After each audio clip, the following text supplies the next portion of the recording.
सेवा जोहार दोस्तों, गोंडवाना जोहार।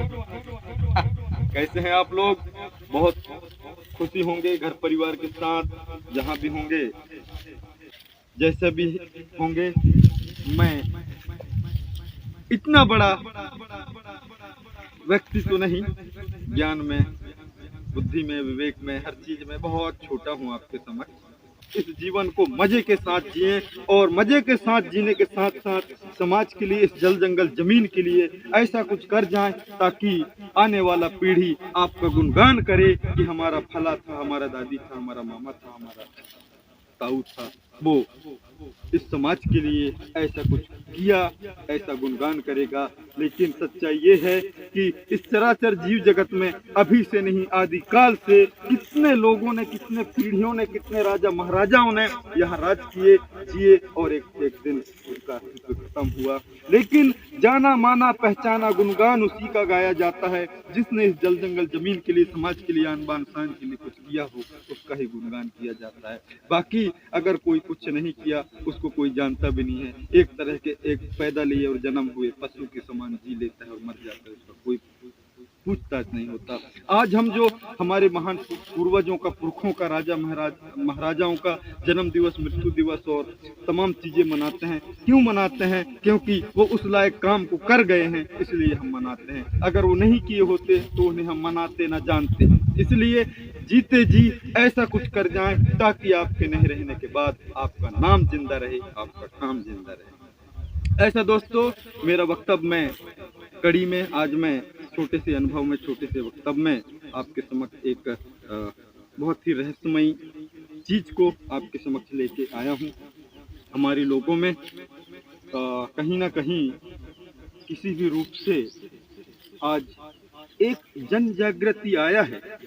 वो चाहे समाज की बात करें या रहन सहन, खान पीन की बात करें, हमारे पुरखों का, राजा महाराजाओं का इतिहास की बात करें, ऐसा कहीं ना कहीं हर किसी के अंदर एक जिज्ञासा, एक लालसा, एक जुनून, जो ये गोंडवाना पुनरुत्थान का जो उद्गम हुआ है, उदय हुआ है, लहर जो निकला है, उससे एक चेतना तो जागा है। इससे मुझे बहुत खुशी होता है। गांव में, सिटी में, कहीं भी गोंडवाना के अंचल में चले जाओ तो लोगों का या तो फिर गाड़ी में जय फड़ापेन, जय सेवा, जय जोहार ऐसा लिखा होता है, या फिर सल्ला गांगरा का मोनोग्राम बना होता है, या फिर हमारे गोंडवाना राज चिन्ह का निशान बना होता है, हाथी पीठ पर शेर, या फिर पीला गमछा लिए हुए। तो मतलब एक अट्रैक्शन की एक देख के ही पहचान में आ जाता है कि ये अपना आदमी है, मतलब सामाजिक आदमी है। ऐसा इससे पहले हम मतलब पूछने के बाद ही पता लगता था कि आप कौन है, क्या है। अभी एक थोड़ा सा वो आया है कि आसानी से पता लगता है कि ये हमारा आदमी है, ऐसे करके। तो हर किसी के अंदर आया है, अच्छी बात है, और आना भी चाहिए और करना भी चाहिए। करना इसलिए चाहिए ताकि हमारे आने वाला पीढ़ी इन चीजों को जाने और माने। दोस्तों, हर आदमी कहीं ना कहीं हमारे समाज, हमारे साम्राज्य, राजा महाराजा, नैंग व्यवस्था, पेन थाना, गढ़ा गढ़ी के ऊपर बहुत ज्यादा उनको अस्तित्व को मिटाने का काम किया गया है। ये बहुत ही दर्दीला दास्ता है। कैसा त्रसादी समाज के साथ, इसके आन बान शान, निशान और पहचान के साथ किया गया होगा। लेकिन सच है, सच झुक सकता है लेकिन मिट नहीं सकता। वही इस प्रकृति का और इस गोंडवाना का सच्चाई। उनके लाख कोशिशों के बाद भी हमारे गोंडवाना के निशान और पहचान को नहीं मिटा सकते। क्योंकि इसलिए भी नहीं मिटा सकते, मिटाने से पहले आप मिट सकते हैं, क्योंकि हमारा आन बान शान और निशान पहचान ये प्रकृति सम्मत है, प्रकृति के तालमेल से बिल्कुल अटूट संबंध से बना हुआ है। आप कैसे मिटा सकते हो? किसी चीज को काट सकते हो, छांट सकते हो, खोद सकते हो, लेकिन नहीं मिटा सकते भाई। प्रकृति और हमारा दर्शन अतः है। तो ऐसा हमारे महान लेखकों ने, विचारकों ने, साहित्यकारों ने अपने लेखों के माध्यम से, अपने वक्तव्य के माध्यम से इस समाज के चेतना को और पुरखों के दर्शन को, एक एक इतिहास को अपने विचारों में, किताबों में, वक्तव्यों में, सोशल मीडिया के माध्यम से जैसा भी हो लाने का कोशिश किया है। तो हर आदमी आज जानना चाहता है कि हमारा पैन कितना है, उन पैन का क्या नाम है, हमारा गढ़ी कहाँ है, हमारा गोत्र कहाँ है, हमारा नार व्यवस्था क्या है, वो राजा रानी थे, वो कौन कौन राजा रानी कहाँ कहाँ राज किए, कहाँ उनका जन्म हुआ, ऐसी तमाम चीज़ों को जानने का ना सामाजिक विचारधारा के लोग के साथ अगर बैठ जाओ आप, तो इन्हीं सब बातें आते हैं कि कहाँ से कैसा, इन्हीं चीज़ों से बातचीत करके जानकारी बढ़ता है। ऐसा तो मैं बात करना चाह रहा हूँ जो हमारा मेन चीज है, मेन जो हमारा पेन है, जिसे हम फड़ा पेन कहते हैं। फड़ा पेन मतलब एक देव, एक भगवान है ना। तो हम किसी के बारे से बात करते हैं तो उस चीज का, उस जीव का, उस एरिया का एक फोटो हमारे आंखों में आता है। फोटो, सपोज एग्जाम्पल आपको मैं बताऊंगा कि जैसे सांप की बात करें, सांप स्नेक की बात करें, तो सांप का नाम तो आएगा ही कि वो ये सांप था, लेकिन उससे पहले उस सांप का फोटो आएगा, उसका बॉडी स्वरूप, कि सांप ऐसा रहता है, वो फोटो हमारे नजर में आएगा, दिमाग में, है ना। हर चीज का, मेंढक की बात करें तो मेंढक का फोटो हमारे नजर में आएगा। जैसे कोई स्थान का बात करें, वो जंगल का, तो जंगल का फोटो आएगा हमारे दिमाग में। ऐसा मतलब किसी भी चीज को, किसी भी व्यक्ति को अगर बात करें व्यक्ति का, जैसे हमारे पुरखों का राजा शंकर शाह, रघुनाथ शाह, रानी दुर्गावती, तो उनका फोटो हमारे दिमाग में आता है, उससे हम जानते हैं। ऐसा तो हमारा जब खड़ा पेन की बात आता है तो स्वाभाविक है उसमें भी हमारे दिमाग में फोटो आता होगा कि वो खड़ा पेन जो कहते हैं उसका फोटो कैसा होगा, है ना। तो दोस्तों, खड़ा पेन मतलब इस चराचर जीव जगत प्रकृति के अंदर तमाम चीजें, जितना भी चीजें हैं प्रकृति के अंदर, अदृश्य, जिसे जानता भी नहीं है लोग, जिसे देखता भी नहीं है लोग, वो चीजों को मिला के ये धरती का, धरती के अंदर का, समुद्र के अंदर का, ऊपर का ग्रह, नक्षत्र, तारे, सूर्य, चांद, तमाम चीजों को मिला के प्रकृति को ही हमारे पुरखों ने फड़ा पेन माना है। इसलिए कहा गया है, अब आपको समझ में आएगा वो बात, निराकार फड़ा पेन एक ऐसा देव जिसका कोई रूप नहीं, वो है फड़ा पेन। उसको हम एक गोंग पूजा के हिसाब से सल्ला गांगरा के रूप में फड़ा पेन को मनाते हैं। नर्मदा सल्ला गांगरा, सल्ला गांगरा के भी बहुत बड़ा दर्शन है। मैं उस चीज का टॉपिक को अगले वीडियो में कवर करूंगा। तो उसको हम फड़ा पेन को एक सल्ला गांगरा के रूप में मनाते हैं। तो ऐसा लोग बहुत ज्यादा कंफ्यूजन है, फड़ा पेन, बड़ा देव, बूढ़ा देव, सजोर पेन, बुढ़ाल पेन, मतलब क्लियर नहीं कर पा रहे हैं कि ये क्या है।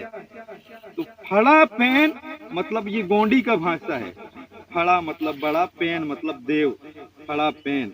और बड़ा देव जो कहते हैं ये हिंदी शब्दावली, हिंदी में बड़ा देव कहते हैं। ऐसा अब इसके बाद फड़ा पेन के बाद जो आता है हमारा बूढ़ा पेन, जिसे सजोर पेन कहते हैं, बुढ़ाल पेन।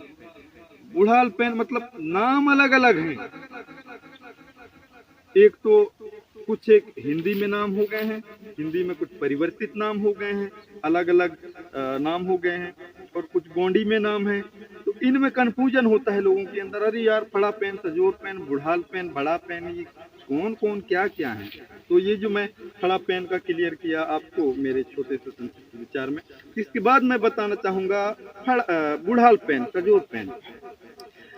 सजोर पेन मतलब जो हमारे पुरखा जीव जगत में सदियों से पीढ़ी दर पीढ़ी, जब से इस चराचर भूभाग का, धरती का उद्गम हुआ और हमारे पुरखों का यहाँ रहवास रहन सहन शुरू हुआ, तब से जो हमारे पुरखा लोग एक पेन रूपी बने, मतलब हमारे बीच से मृत्यु की लोक को प्राप्त किए, तो उनको मिट्टी देने के बाद उस सजोर पैन में, सजोर पैन का एक स्थान होता है, सजोर पैन की अगर बात आएगा तो फिर फोटो आएगा। सजोर पैन कैसा होगा, कहीं ऐसे पैन देव भगवान का नाम आता है तो हमारे भगवानों का ऐसा रूप तो नहीं होगा, कहीं ऐसा तलवार लिए तो नहीं होगा, ऐसे रूप आता होगा लेकिन वैसा नहीं है हमारा, है ना।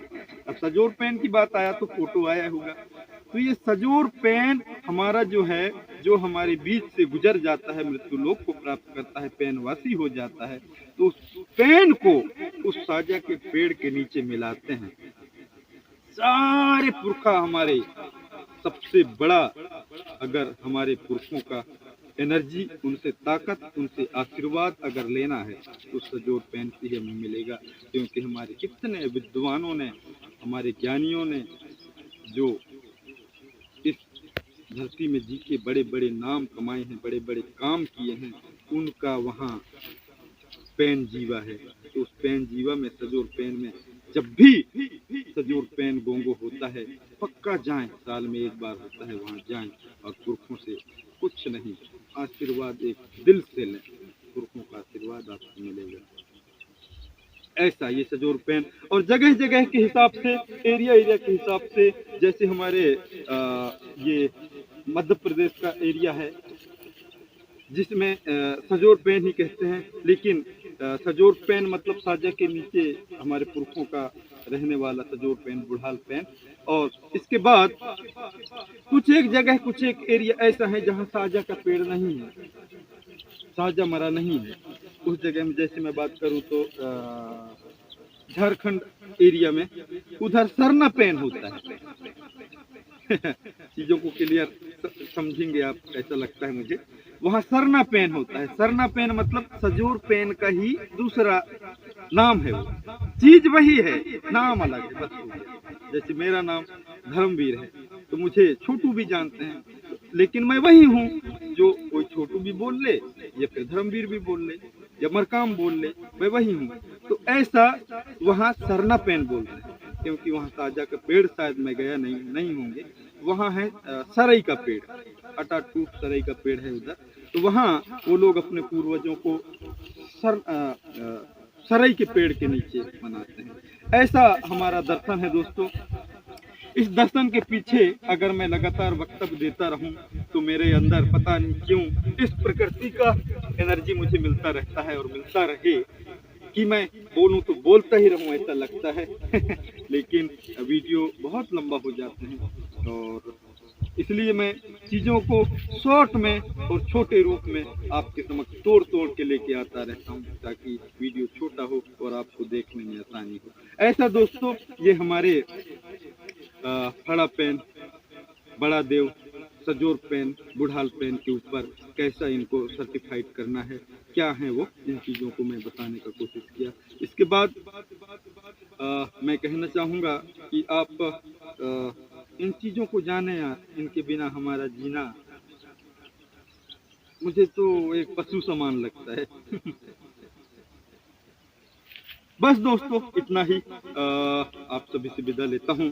और मैं हर वीडियो के लास्ट में आपसे एक आवेदन निवेदन प्रार्थना करना चाहूँगा कि मुझे मेरे त्रुटियों के ऊपर, मेरे शब्दावली के ऊपर, मेरे बॉडी लैंग्वेज के ऊपर, हर चीज़ों के ऊपर आप अच्छे से छान के और मुझे सुझाव दें, ताकि मैं और बेहतर अपने आप को सुधार सकूं, अपने वक्तव्य को सुधार सकूं, अपने बॉडी लैंग्वेज को सुधार सकूं, तमाम चीज़ों को सुधार सकूं। क्योंकि मुझे पता है मैं एक मिट्टी का बना हुआ लौंदा हूँ, मुझसे गलती होना स्वाभाविक है और गलती होता होगा। मैं जो भी बोलता हूँ, जो भी करता हूँ, मुझे लगता है कि मैं सही करता हूँ, लेकिन गलत को तो सामने वाला ही आंक सकता है और बता सकता है कि नहीं यहाँ गलत था। क्योंकि एग्जाम में हम परीक्षा देने जाते हैं, हमें लगता है कि मैं सब कुछ सही करके आया हूँ, लेकिन जो वो एग्जामिनर है कॉपी चेक करता है, तब हमें रिजल्ट मिलता है तो पता लगता है कि हम कितना सही थे। तो ऐसे हर किसी को सही लगता है, वो मुझे भी लगता है, लेकिन मैं कहता हूँ कि मैं बिल्कुल सही नहीं हूँ। आप मुझे हर गलती को देख के और मुझे मेरे मनोबल बढ़ाने के लिए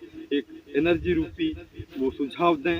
गलती हो तो मुझे डांटें भी, फटकारें भी कि यहाँ ऐसा नहीं था, वैसा था, आप गलत की हो। मैं हो सकता है वो वीडियो को डिलीट कर लूँ या फिर एडिटिंग करके उसको सुधार लूँ। ऐसा तमाम तरह से आपसे अपेक्षा है, उम्मीद है कि मेरे को एक सुझाव रूपी मैसेज ज्ञान मुझे जरूर प्रदान करें। ऐसे उम्मीदों के साथ आप सभी से विदा लेता हूँ।